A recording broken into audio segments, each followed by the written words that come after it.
she yelled. So what? You're just going to keep my husband's money? Those are his kids. No, I said calmly.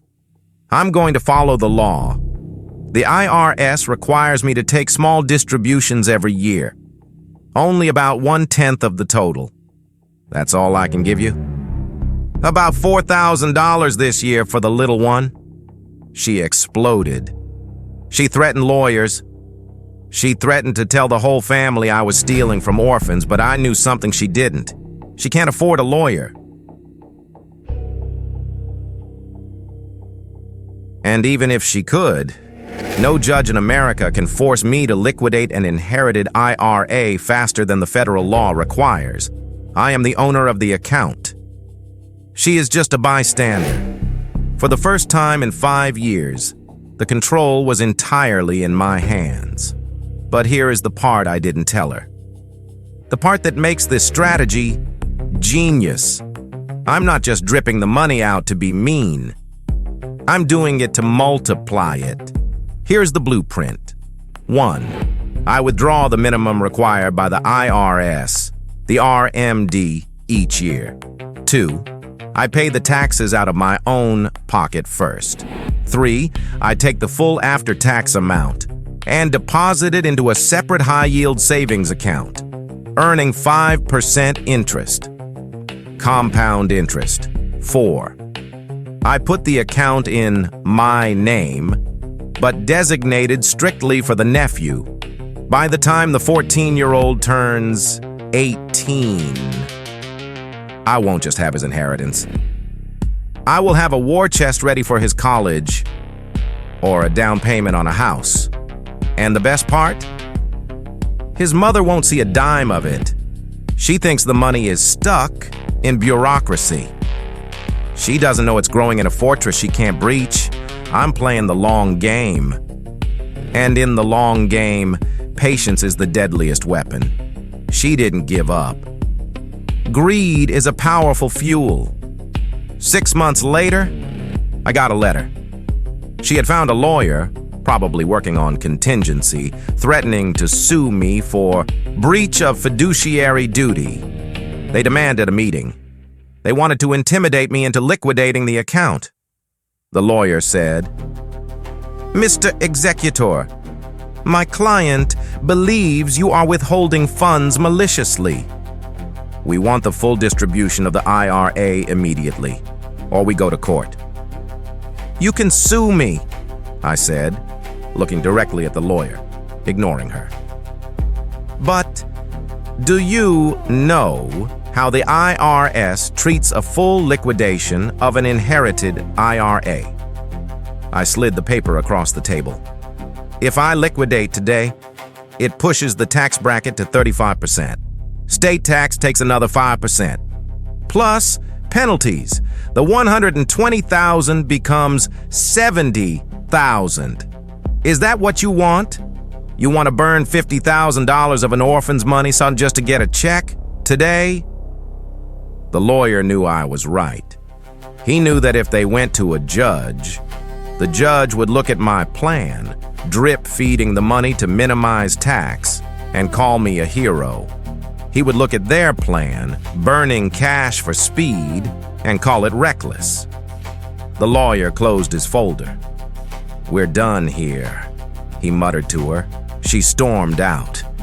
I stayed and finished my coffee. That was the last time she tried to fight me legally. But the war wasn't over. She fought me with lies instead. They say you never truly know your family until a funeral or a will reading. In my case, there wasn't a will, just a mess, a tragical, complicated $120,000 mess. My brother died. My mother died. And suddenly, I'm the last man standing. I'm the one holding the keys to the only thing left of my brother's life. His money. His wife thinks she's entitled to it. She thinks the law is on her side because they were married. She's wrong. And today, I'm going to show you exactly how I'm using the IRS's strictest rules to make sure she never touches a single cent of this inheritance without breaking a single law. To understand why I'm doing this, you have to understand the last 5 years. Hell is a mild word for what my family went through. It wasn't just bad luck. It was a systematic collapse. My brother, he checked out early. Suicide at 40. That's a sentence I still can't say without feeling a lump in my throat. We were estranged when it happened. We hadn't spoken in years. You know how that guilt feels? It sits in your chest, like a stone. You think about the missed calls, the arguments that seemed important at the time, but now feel like a cruel joke. He left behind 2 kids, a 14-year-old and a 19-year-old. And he left behind a wife. But the universe wasn't done with us yet. Just as we were trying to process his death, the diagnosis came from my mother. Cancer. It was aggressive, brutal. From the moment the doctor said the word stage 4 to the moment she took her last breath, it was 7 weeks. 7 weeks to say goodbye to the woman who held us all together. So, within a blink of an eye, 2024 arrived, and I was alone. Mom was gone. Brother was gone, and I was left as the sole executor of the estate. Mom trusted me. Before she passed, amidst the morphine and the pain, we made a pact. She looked me in the eye and said, "Take care of the boys, but do it your way." She knew the dynamics. She knew the toxicity in my brother's marriage. She left me 100% of her assets with a verbal agreement. I would voluntarily give 50% of everything to my late brother's side of the family. It sounds fair, right? A 50-50 split. But here is where it gets complicated. The money isn't cash in a suitcase. It's locked inside an inherited IRA. Now, let's talk about the elephant in the room. My sister-in-law. I'm not going to badmouth her. I don't need to. The facts speak for themselves. Since my brother passed, the communication has been non-existent. She hasn't reached out to check on me. She didn't help with Mom. But the moment the estate was being settled, suddenly, everyone is interested in the numbers. My hunch, and call it a brother's intuition, is that if I hand over a lump sum of cash to that household, my nephews won't see the benefit of it. The 19-year-old, I can write him a check. He's an adult. But the 14-year-old, if I send $30,000 or $40,000 to his mother for his care, I can almost guarantee it'll disappear into household expenses, or worse. And I promised my mom, I promised myself, that money is for their future, not for her present. I have absolutely no legal obligation to give her a dime. The inheritance is in my name. The tax burden is on my shoulders. But I want to do right by the kids. So I was stuck. How do I get money to a 14-year-old boy without it passing through the sticky fingers of a parent I don't trust? I talked to 2 accountants, 2 professionals. Do you know what they told me? Nothing. They gave me generic advice. Just write a check, they said. Keep the peace, they said. They didn't understand. This isn't about peace. This is about protection. So I realized I had to build my own system. I looked at the tax code. I looked at the RMD, required minimum distributions, and I found a way to drip feed this inheritance so slowly, so strategically, that by the time the 14-year-old turns 18, The money will be waiting for him, and his mother will have spent years wondering why the cash cow never arrived. Here's the plan. And if you are ever in this position, you might want to take notes.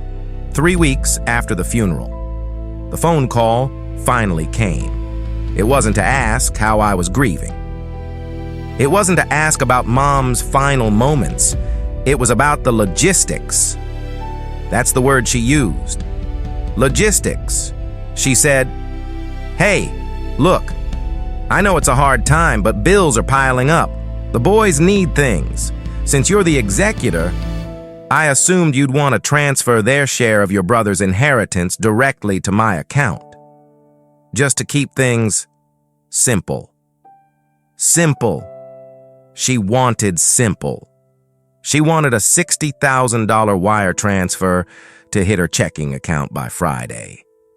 If I was a weaker man, I would have caved. I would have written the check just to make the awkwardness go away, but then I remembered the 14-year-old. I remembered my brother's face, and I decided to play dumb. I told her, "I can't do that. The money isn't cash. It's in an inherited IRA. If I cash it out now, the IRS takes 30% immediately. Do you want the boys to lose $20,000 just because we rushed?" That was the first lie. Or rather, a half-truth. I could cash it out, but I framed it as a loss to stall her. Here is the reality she didn't understand. And this is where the boring tax stuff becomes my sword and shield. If I withdrew $60,000 today to give to her, that $60,000 gets added to my annual income. It would push me into a higher tax bracket. I'd be paying 32 or 35% to the federal government plus state tax. So, out of $60,000, only about $38,000 would actually survive. And then I hand that $38,000 to a woman who has never held a job for longer than 6 months? No, that's not a plan. That's arson. I called her back the next day. I was ready. I've talked to the accountants. I lied. We can't do a lump sum. It's legally impossible without destroying the principal. For the next 4 years, I was the villain in her story. I heard the rumors. She told the family I stole the money. She told my nephew that his rich uncle was hoarding his father's legacy. I didn't defend myself. I didn't send birthday cards with cash because I knew she would take it. I just kept clicking. Transfer every year. RMD withdrawal. Pay tax. Transfer to high-yield savings. Compound interest is a beautiful thing. While she was complaining, the money was working. Quietly, relentlessly. Last week, my nephew turned 18. I reached out. "Meet me," I said. "I have something for you." He showed up looking defensive. He had his mother's eyes, but my brother's chin. He thought he was meeting a thief. He said, "Mom said you finally have to pay up. She says you owe us thousands." "I don't owe us anything," I said softly. "I owe you everything." I logged in. The screen showed a balance. $148,500.23. This is yours. All of it? I paid the taxes years ago. This is pure, clean cash.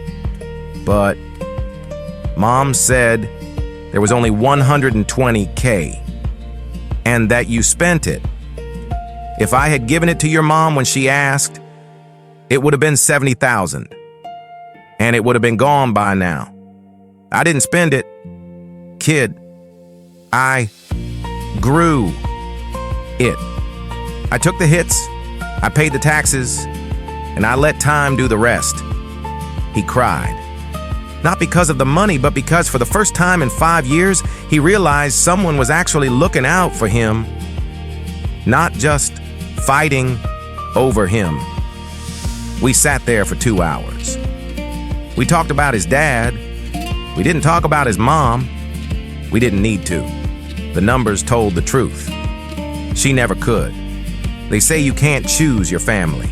That's true, but you can choose how to protect them.